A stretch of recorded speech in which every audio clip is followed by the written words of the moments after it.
Welcome to How to Talk to Kids About Anything with Dr. Robyn Silverman, a podcast loaded with practical tips, powerful scripts, personal stories, and simple steps to make even the toughest conversations easier. So get ready to get the information you need to make the impact you want from someone you trust, your friend, parenting expert, Dr. Robyn Silverman. Hello and welcome to How to Talk to Kids About Anything, where we give you the tips, scripts, stories, and steps to make even the toughest conversations easier. I'm so honored to be your host, Dr. Robyn Silverman, child and teen development specialist, author, and speaker, and most importantly, parent of two great kids who give me the opportunity to love, learn, and grow every single day, whether I want to or not. Believe me, I get it. It's not always easy. But as you know by now, we're in this together, and we have some great people helping us along the way. Now, in today's digitally driven world, disaster is only a click away. This is written on the front flap of my next guest's new book, ShameNation. On this podcast, we've talked about the good and the bad of the digital world. It can be a place of immense resource and positive education. We had a great discussion about learning and leading in the digital world with Eric Sheninger recently. And it can also be the home of aggression and misuse and the ugliness of humanity. We talked about bullying with Carrie Goldman and dignity and social aggression with Rosalind Wiseman. We have a few coming up like Katie Hurley talking about No More Mean Girls and a few others. So as parents, we know about the need for parental controls and the need for safety discussions regarding predators and who's friending somebody on social media. But my next guest brings to light a whole other segment of discussion that happens every day on the internet and can be like a runaway train if you don't catch it before it gets out of control, and that is online shaming. Scheff is a nationally recognized author, parent advocate, and family internet safety advocate. She founded Parents Universal Resources Experts, Inc. She is a contributor for Psychology Today, Huffington Post, Family Online Safety, and many others. She's been featured on 2020, CNN, Fox News, Anderson Cooper, Nightly News with Katie Couric, The Rachel Ray Show, Dr. Phil, and many more. She is out there doing what she does best. Now, Scheff has been in USA Today and LA Times, New York Times, and the Wall Street Journal, just to name a few. But you can catch more about Scheff and her new book, ShameNation, at www.shamenationbook.com, and I encourage you to do so. So much to learn from Scheff, and I'm so glad that she is on the show today. Welcome, Sue, to our show, How to Talk to Kids About Anything. Thank you so much, Robyn. I'm so excited to be here. Well, I'm thrilled to have you. I know that we have a little interruption over there every once in a while because you have people working on the house because of Irma. We're so glad that you're able to be with us despite the fact that we are repairing your house after getting so much torn down. So thank you, and thank everybody for making it so you have some internet access to even be with us today. Right. Well, Irma visited us. She wasn't welcome, but she came anyway. So what are you going to do? I know. Well, I'm glad that you're getting repaired after that. That was a really tough one. We have such a cool topic today, and one that while we have skirted around in other podcast episodes, this is really getting into your book nature, the ShameNation. I'd love for you to just tell us, before we get into the meat of the matter, what gets you up in the morning and what made you so interested in this particular topic of online shaming? Well, what people have to understand is the power of a keystroke can literally take a person down, not only financially if they own a business or a career, but it's emotionally. And what happened to me back in 2003 is that I was nearly destroyed financially, emotionally, and as an adult at 40-something years old, if it did this to me, I can imagine what it does to these young people today. And I look at people such as the Amanda Todds out there, the Audrey Potts, the Tyler Clementes, the Rebecca Sedgwicks. And again, this happened to me at 40-something years old, where adults took slime online and were bullying me, were shaming me. I felt I was at the darkest point of my life. So if that happened to me at 40-something years old, I fully understand being humiliated and shamed to death. So every single day I realize that I need to do something. We need to advocate. We need to help these kids. Now, this was over a decade ago that it happened to me. So again, I was able to stand up and forge forward, knowing as an adult with the maturity of being 40-something years old that it does get better. These young kids, they don't have the maturity to know that. And that's why we see a lot of them, we read these horrible headlines of the teen suicides, they're taking their own lives, they're jumping off bridges. It's so tragic. It's so sad. We need to give them this lifeline that it does get better, because bullying today is magnified by a million because of technology. There goes Irma right now, and your repair people. A little bit, and hopefully they'll slide back to the other side of the house in a moment. Yes, let's allow them to do that. Sorry about that, everybody.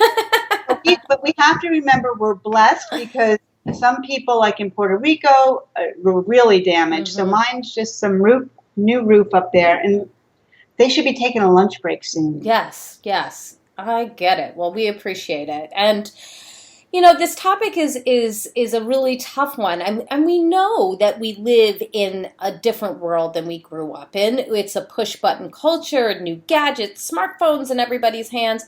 But perhaps you can shed some light on this pressing question. I mean, what happened? Why is shaming so prevalent today, and how can this really impact a child's future? Well, what we have today is we have 92% of Americans armed with smartphones. Listen to that word, armed with smartphones. That's amazing. As if it's a weapon. No one today is afforded the luxury of having an oops moment without risking it going viral. And once it goes viral, you become internet infamous. And that now scars you with embarrassment and becoming, again, humiliated. You're a click away from digital disgrace. And what happens now in today's online world, that old cliche of you don't get a second chance to make a first impression, your first impression today, no doubt, is going to be your online presence. You're looking at career builders that says 70% of businesses today will look at your online profile before they even invite you in for an interview. 54% of them have discounted you before they even call you up. Right. When it comes to colleges, 42% of them toss you off the desk before they even consider you for an interview. Now, let me just share something with you. Just because you have a job, it doesn't mean you're safe either, because 54% of companies out there have now employed a third party to monitor your behavior. It's not just your content, it's how you behave online, and they will reprimand and fire you if you breach their guidelines of social media behavior. Today, your offline behavior is just as important as your online behavior. And it's the same thing with colleges. Everybody out there listening, whether you're an educator or a coach or a student, many colleges today have now hired third parties to do background searches on social media of athletes, or even for academic reasons, of students that they want to give pretty hefty scholarship money to look into their social media background. Because again, as far as businesses and colleges, your online presence is going to be a reflection of their brand and their company. That's the importance of not getting shamed online or being shamed, and being able to clean it up and keeping a good online reputation. So, I mean, this is a very scary thing, and I'm curious about how, if we know that this can happen, how can we prevent online shaming, and what kind of guidelines should we give our kids about that? Well, 3 of the top tips that I give kids when I speak is, number one, and adults too, by the way, because this goes across the board. One thing about ShameNation, what I covered is, it's for adults, it's for young people, and it's for teenagers. So it covers all ages, because all ages are struggling with online harassment and online shaming. Number one, be mindful of what you post and what you share. You know, it may be something that's going to give you 15 minutes of gratification or 15 minutes of humor, but it might be a lifetime of humiliation. So write as if the world is watching, because at the end of the day, they are. Mm-hmm. You have to remember things like the Sony email leaks. You have to think of Ashley Madison leaks. You have to think of the Democratic Party WikiLeaks. What goes online stays online. There is no rewind. The other thing is, everyone out there, we need to learn patience in our life. Everyone is so quick to post. Never post in haste. You have to think about this. Never put a temporary emotion on the permanent internet, especially if you're angry or in a heated debate. Interesting. You know, a lot of people think before you post. I say pause, because pause allows you to check in with yourself. Stop before you put that, angry emoji out there. And those emojis, you have to remember, what some people consider cruel what some people consider clever could be cruel to others. Mm-hmm. Everybody misconstrues those emojis. So learn patience. And then really, most importantly, never assume you're among friends online. A lot of, especially kids out there, go for quantity over quality. Make it a habit at least once a month to declutter your friends list, whether it's on your cell phone, take those contacts out, and your friend, declutter them, and especially on Facebook. Facebook has this great feature. It's called the list. Create different lists of your friends and family, your cyber friends, and your cyber acquaintances. This way, if you want to post a private photo of just your friends and family, just post it out there to your friends and family, or a certain comment, because this way you don't risk a cyber acquaintance, lifting it, pasting it someplace else. I mean, we look at what happened to Justine Sacco. We look at what happened to Lindsay Stone, Caitlin Walls. Caitlin Walls, by the way, for those of you listening, was a young girl that posted about herself getting a new job at a daycare center. And she was in her young 20s, and the story is in my book. And she posted something like, "Oh, I finally got a job. I really don't like kids, but at least it's a job." I'm paraphrasing here. Yes, right. She had somebody on there that really wasn't a good friend. It was a cyber friend that picked up that post and posted it on a yard sale Facebook message board, who saw it, reported it to the daycare center. She never did get that job. Not only did she get fired before she even started, she was humiliated all over the news in her local town. Shamed, I should say. And you know what? It took her a hard time to get a job after that. So again, declutter your friends list. So they're pretty much three pretty easy tips. Just be mindful of what you share, learn patience, and declutter your friends. And remember, you are who you hang with. So you want to really look at your friends list.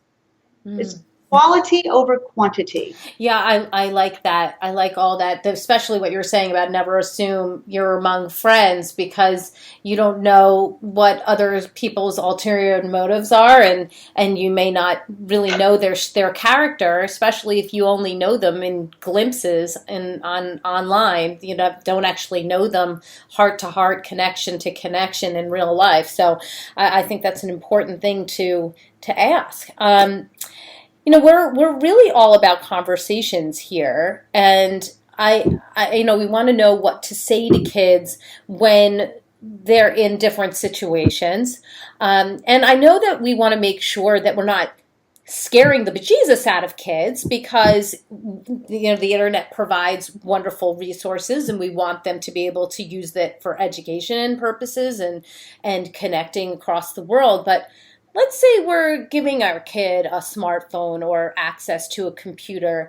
How do we ensure that they're using it properly? What are some things that we know we need to say to them, whether we're an educator or a parent, to ensure that we're not putting them in a situation where they may shame somebody mistakenly because maybe they didn't think too much, or they're on the receiving end of shame? Well, the number one thing that you need to do is you have to lead by example. That's the first thing every parent, every educator, every adult needs to understand, every caretaker. If you're before your child has that keypad or has any access to the internet, you better make darn sure that everything you're doing online is responsible and respectable, because their eyes are watching you. That's the first thing. Number one. Number two is, always when your child is given a some type of technical use. It's the password issue. You always have to make sure that they understand that the password is never to be given out to, even if it's their best friend in the whole wide world. Because what happens is a lot of these young kids will give their very best friends their passwords. Mm. Within moments, the best friend will gain access when they get in a fight and they start posting on that person's social media page, and shaming starts happening. They start cyberbullying them or whatever. So you talk about password protection. The most important thing is about empathy and kindness. It's, you know what? From generations before, right here till today, that old cliche of if you don't have anything nice to say, you don't say it at all. When in doubt, you always click out. And this is something we have to teach our kids. Before you give them a keypad, and all your conversations, when you give them a keypad should be happening even before you give them that keypad, because with a keypad comes responsibility. It's all about kindness, because everything they put out there has to go around being kind to people, being nice to people. And it's okay to have a debate if you don't agree with someone, but they have to learn how to disagree constructively, not combatively. The other thing you have to understand is even when you like a post, and this is for college kids and teen kids too, likes are considered endorsements. Hate perpetrates hate. So if there's a mean meme out there, and this is something you tell your young kids, even if you think it's funny, if it's a joke, if it's cruel to somebody, and you just click, well, I just liked it, I didn't say anything. Well, like is considered an endorsement. And these are little things that parents or even teachers forget to tell these kids, because they think, well, I only liked it. Well, only liking it is endorsing it. So these are little things that people forget about to share with their kids. Every move you make on the internet is your way of saying, this is my character. It's a reflection of who you are offline. And that's the way, there's now a blurred line between offline and online. People don't have that distinction. And it's like what happened to me back in 2003, and when I did win the big lawsuit in 2006 for internet defamation. People don't take the time today, whether it's colleges or whether it's businesses or customers or clients, to determine internet fact from internet fiction. If somebody's going to go out there and slime you and say that you are the biggest bully, that you are constantly teasing and mocking, like the ugly kids in school or the heavy kids in school, that college is not going to want you representing them. Sure. So it's very important that you represent yourself as an upstander. Parents, teachers, you have to continue teaching the kids how to be upstanders, not to perpetrate hate out there, not to endorse hate, not to forward it. As a matter of fact, if you see someone that's struggling online, but you don't want to say something, private message that person. Say, hey, listen, I got your back. You want to talk? Private message the person, because I know a lot of times it's hard for kids to come out. They don't want the other kids to start mocking on top of them. So private message that person. That's a great idea. Now, I feel like since we're talking so much about how to ensure that our children aren't shaming others or promoting the shame that is heaped on others, what is the message we need to give our kids if they get a post, a message, or something that is about them and it's shaming? What is the moment one thing to do, and then how do they proceed? Because I could imagine that when you see something online that's shaming to you, you may want to fire back. You want to defend yourself. You want to make sure people know this is not true. Then you get into he said and she said. So this probably isn't constructive. So as somebody who's really been there, done that, and written about it, what would you suggest parents and educators say to kids if they're receiving something or see something that's really a shaming of themselves? Number one is shaming does not define you. They have to understand it's not their fault and it does not define you. Number one, that's number one, or number two, I don't care what direction they go in, but they have to tell an adult or a friend. I have to tell you, even when I went through this over a decade ago, I kept it to myself in the beginning, and it's almost the worst thing you can do because emotionally it tears you apart. The child, the student needs to tell someone, and whoever that person is, the adult, the teacher, the coach, you have to assure that child it's not their fault and shame does not define you. Number 2 or 3, however you want to label this, because they all sort of encompass themselves. It's okay to be angry. We're all allowed to be angry. I mean, I think a lot of people out there say, oh, don't be mad, don't worry about it, let it roll off your back. Sure. It's not that simple. It's okay to be mad. You know what? I'm hurting. I'm mad because I was really angry and I was really mad back then. But I was like, well, maybe I shouldn't be mad. It's only words. You know what? These words hurt. But again, they don't define you. You can move on with them and they may stay with you, but they don't define you. And this is what we really need to stress to these kids. All right. Now, if you see something online that says something negative about you and you're a teenager or an adult, do you do some kind of screen capture? Do you try to erase it? Do you say something? Do you address it? Do you private message the person who wrote it? Like, what is it that you would do in that case to make sure that it doesn't start going along the course that yours took, where it kind of became a roller coaster or a runaway train and you couldn't catch it? So what do you do? Yeah, a decade ago we didn't have all the information that we have today. Well, the first thing you want to do is, number 1, don't retaliate. Okay. Never engage, never retaliate. And after that is, because everyone always used to say, stop, block, tell, stop, block, tell, stop. I remember that. But don't block immediately, because once you block, a lot of times you block all the information.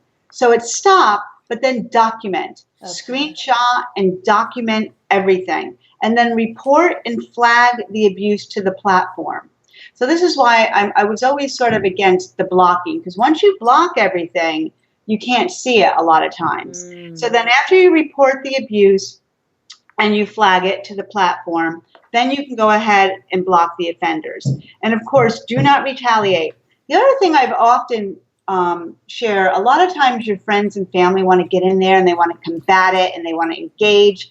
Tell your friends and family, if they want to help, they can monitor it for you if more stuff coming out. This way you don't have to keep going back there to it and keep getting emotionally torn down. And ask them to just document it and screenshot it for you, but please don't engage with it.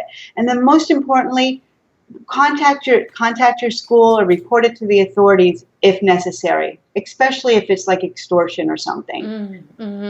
So now it's not stop, block until it's stop, dock, and block. That's great. I didn't think of that. Yes, that you can brand that one. Yeah. All right, it'll be in my book. I always took issue with that because I've tried. Once you block, you know how sometimes it's like you can't get back in there to document it and screenshot it anymore. Right. You know, for adults out there, again, because my book does cover all ages. Adults, I will tell you, on some social platforms, you can go into the terms of service or code of conduct and see where the offender is violating their codes of conduct. Sure. It's, harassment or hate speech, and write to the platform and say, hey, very nicely, very diplomatically, and say, hey, this comment is violating your terms of service in accordance to A, B, and C. And you'll find many a times the platform will remove that comment. So, this is a great resource because you sound so, you sound calm and diplomatic, and you've informed yourself, and obviously if you're quoting their own guidelines, they have to abide by them. I've used that many times. Trust me, I've did it a lot, and almost, I would say 8 out of 10 platforms would remove the abusive comment. Absolutely. I would imagine that people think that they're talking to the wind, when they're complaining about something, or when they're talking to, an entity that's, they don't see this online entity. Oh, this person's violating. But what you're saying is that they do often get back to you and they do often address the issue.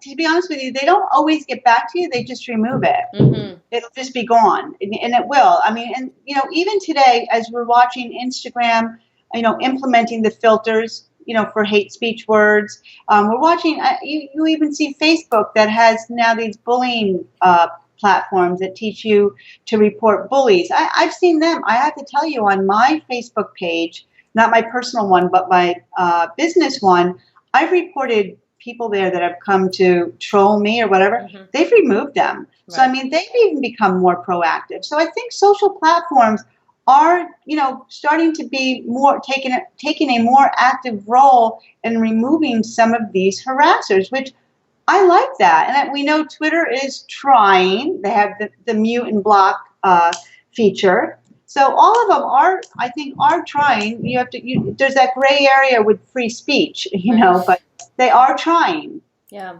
We talked a little bit in the beginning of the podcast about online reputation.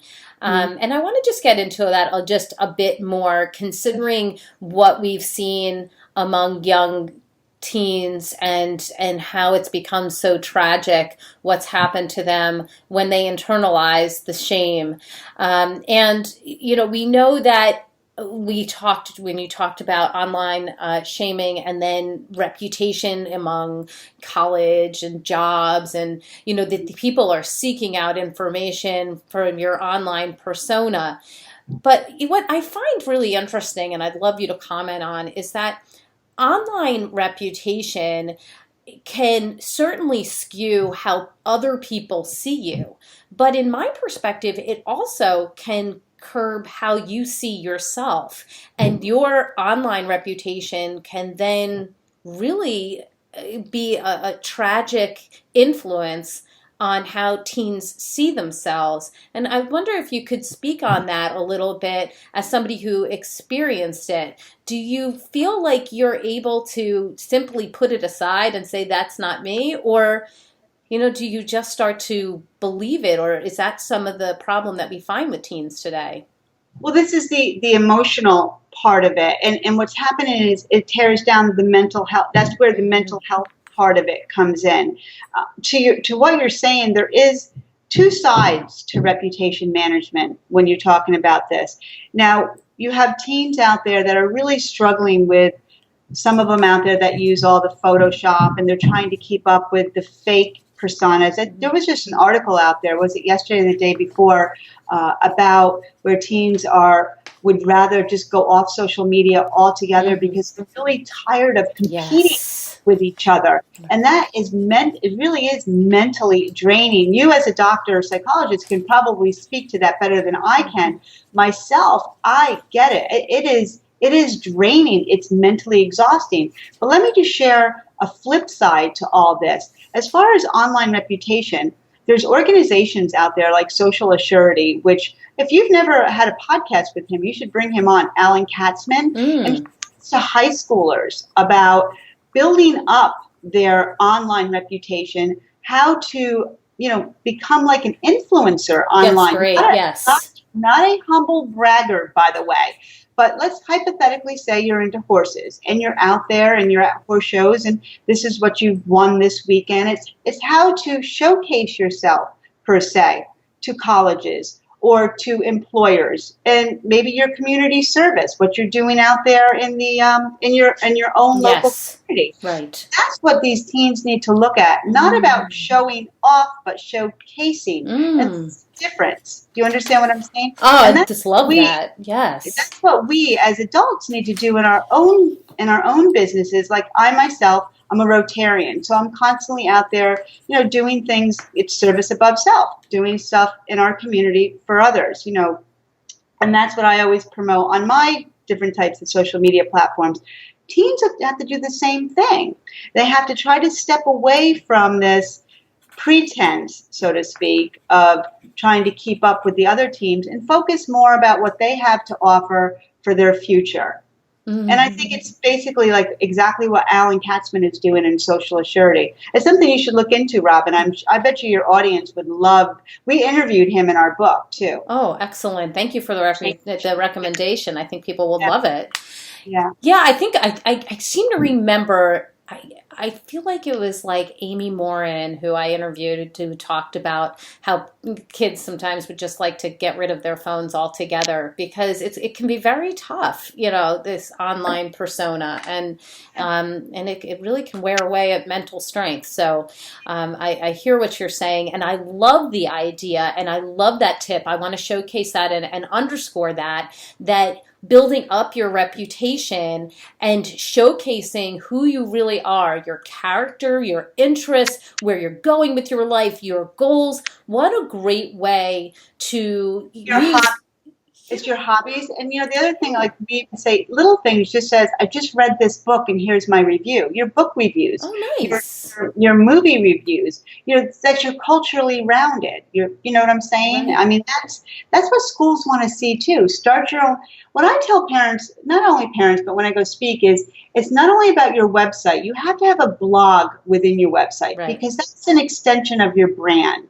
That's an extension of your business card, so to speak, right, and that stays active. Mm-hmm. And that's putting all this stuff. Right, because you want, when people are looking for information about you, you want your online persona to speak volumes about you in the most genuine and positive sense. Humanizing yourself. Yes. That's what we call it, humanizing yourself. And let me just tell you something else. The more you do this kind of positive information about yourself, if you are to get slimed or shamed online, you have so much of this great information about yourself that when people see this little cyber bullet, so to speak, they're going to say, well, you know what? Not everyone's going to love us. It's okay that this one or two people came out here and didn't like her, because you're not going to be in business 15, 25 years and not have one or two people not like you. Right. Because you've already spent, and this is why teens need to start early. This is why you and I start. I mean, you start building your platform early so that you're prepared that if someone does come after you, you've got all this fluff. People are more likely not to believe it and or say, yeah, it's okay, because not everyone's going to love Robyn. Not everyone's going to love Sue. That's just life. That is for sure. And I've also found in the beautiful community that surrounds us that many people will come and say, what in the world are you talking about? They're the one. I don't have to say anything. I mean, these beautiful people, coming and answering a comment when somebody is saying things in a mean way. And usually that person who has sort of said something in a mean way, because of the way that people have, commented on their comment, they've actually said, you know what, I think I said that in not the best way that I could have. They're not getting killed for their comment, but it's actually being illuminated that the way that they put something could actually feel a little shaming or make other people feel like they're not open to what other people are saying. So I like that as well, that when you can form the community, you might not even be the one who has to, say anything in that manner. Right. Uncomfortable. Yes, yeah. Yes, exactly. So what steps would you say we could take as parents and educators to really triumph in this particular area of online shaming? What should we do right now?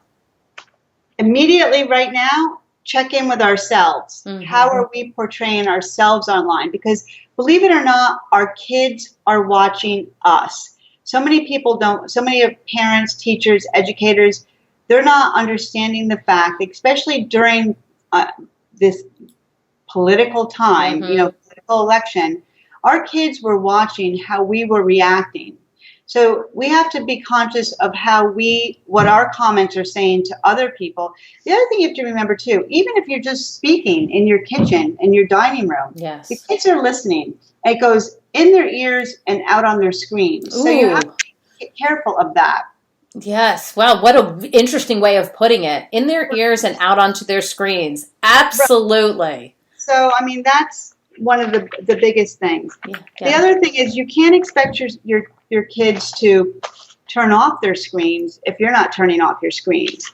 And the biggest times when shaming happens or when your child is going to send off an unflattering, because, again, first of all, everyone has this assumption that trolls or mean people are little, these little old people that sit behind a computer that have nothing better to do but shoot, or like narcissistic or psychopaths that sit behind a keyboard. That's not true. Studies now show, Stanford University studies show that any one of us can wake up on any given day, having a bad day, under the right circumstances, and just, send off a mean tweet or send off a cruel comment. And kids are no different. And kids will pile on, it's been shown over and over again, pile on mean tweets. And when they're tired at night or whatever, kids are connected 24/7. We've seen this, 9 hours a day. Parents, again, need to lead by example. Start shutting down and make sure that the kids are shutting down with them. But again, it's all about leading by example. Would you say that's your top tip? Is that your top takeaway? Well, the one more is all about the civility. It's all about empathy, and I think you're a big proponent of this too. This shaming is a human disaster. It was created by humans. It's the human behavior.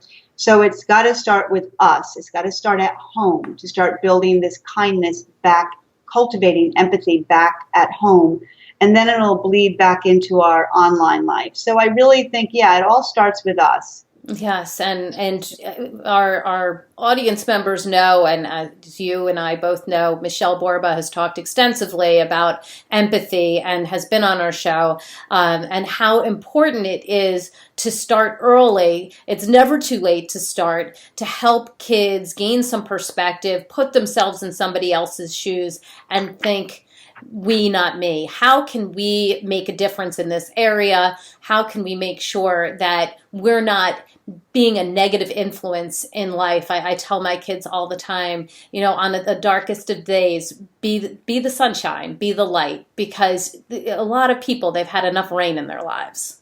Right. And this is what we have, but it starts at home, empathy, cultivating the empathy, just like what Michelle teaches, that to me, or speaks about, is like the utmost importance, because without civility online, we're nothing. Right. And it does. It starts with kindness. Yes, beautiful. And in the book, Patrick Ambron reminds us anyone can say anything about anyone online anonymously, and there's really nothing you can do about it. And that's really true. And this is why it's so important that we help our kids to understand that even though there's a screen in between us, we have to understand that our keystrokes are powerful, and they can send out either kindness or they can send out cruelty, and it's up to us. That's the power we have in a keypad, and we have to use it responsibly and respectfully, and so do the adults and the teachers and the coaches, and we have to leading by example is like the number one tip. Yes, I think so. Leading by example so that our kids know what it means to be an online community member and making sure they're doing the right thing. Well, tell us what the resource of the week is, and where can people get your fabulous book? The book is available in all online stores from Amazon, Barnes & Noble, Books A Million, Indie Books. It's also at Blackstone Audio. It's available on audio.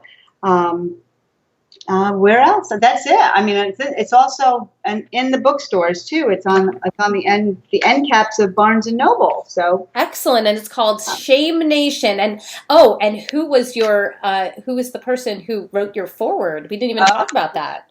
Love this. Yes, I love this. It was Monica Lewinsky wrote the foreword.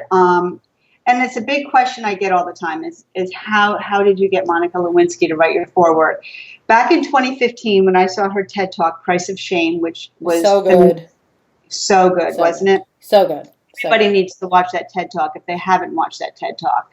I realized that, I need to have her write this foreword, and I contacted her, and she said, send me the manuscript. And once she read the manuscript, she just really loved it, and she loved it so much she wanted to be more part of the book. So she not only wrote the foreword, she's also in chapter 7. If anyone, once you get the book, ShameNationBook.com, you can order it on there. They have all the different bookstores on there. You'll see she's also in chapter 7, and it went from there. And she's a huge advocate for anti-bullying, And she's a wonderful, nice, kind person. Leader of civility online. Yeah, that's how it happened. So interesting, and I certainly would encourage people to see her TED Talk because she puts online shaming in such a personal perspective, and a lot of people obviously remember Monica Lewinsky in one very distinct way, and this TED Talk humanizes her, and your book continues to humanize her, and it makes it so you can really put a face to this particular problem and understand how the runaway train could really get right off the track. Right. Yeah, it is. I want to say it's like almost the irony of the whole thing because so many people know her from one story. Yes. And I don't think people know like the real Monica Lewinsky. And to me, this is the real Monica Lewinsky. Yeah. I mean, she's just a champion to people. I mean, she's part of like the Tyler Clemente and the Be Strong and so many other organizations out there. And she's an international speaker too for cyberbullying. Mm-hmm. Well, I'm really looking forward to getting that information in other people's hands. So everybody, please take a look at ShameNation and look at that TED Talk, and let's get this conversation started. Sue Scheff, I just want to thank you for joining us today. You've provided us with such important and really interesting information. I really love so many things that you said about how your behavior online can help define your character, that we revised the stop, block, and tell to stop, dock, and then block. You did that. Yeah. And well, you inspired me.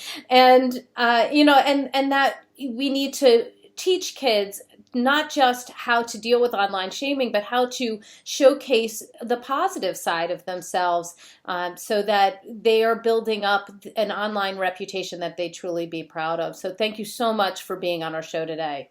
Oh, thank you for having me. I really appreciate it. I love your podcast. Oh, thank you so much. Well, everybody, I've got my takeaways, and sweet friends, I know you have yours. Let's discuss them. There's so much to discuss here. You can come up on Facebook. We can go to Dr. Robyn Silverman page, or we can talk about it on drrobynsilverman.com. We are going to be having great conversations on twitter.com/drrobyn. Sue is on there with us, and it's going to be really exciting conversations.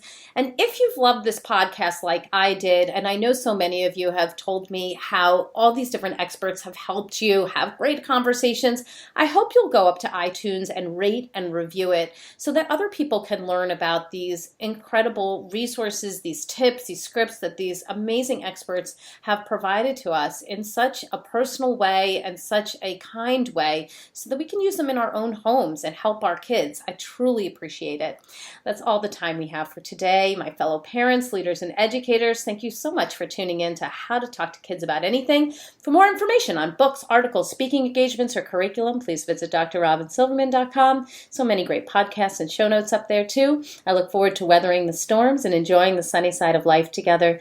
And please remember, even on the days where you fall short, you've got this. I know some of you are thinking, I haven't had these conversations yet, or I gave my child an iPad or an iPhone and I haven't had these conversations. Don't worry so much about what you didn't do. Parenting is the ultimate do-over. You can start today. I'm right there with you. We make all kinds of mistakes together. And as there's moments when we all doubt our know-how, our choices, and our sweet sanity, please know you're 10 times the parent you think you are. Until next time, this is Dr. Robyn Silverman with How to Talk to Kids About Anything. Please tune in again and keep connecting through conversation. See you next week. You've been listening to How to Talk to Kids About Anything with Dr. Robyn Silverman. For more information on books, articles, speaking engagements, or curriculum, please visit drrobynsilverman.com.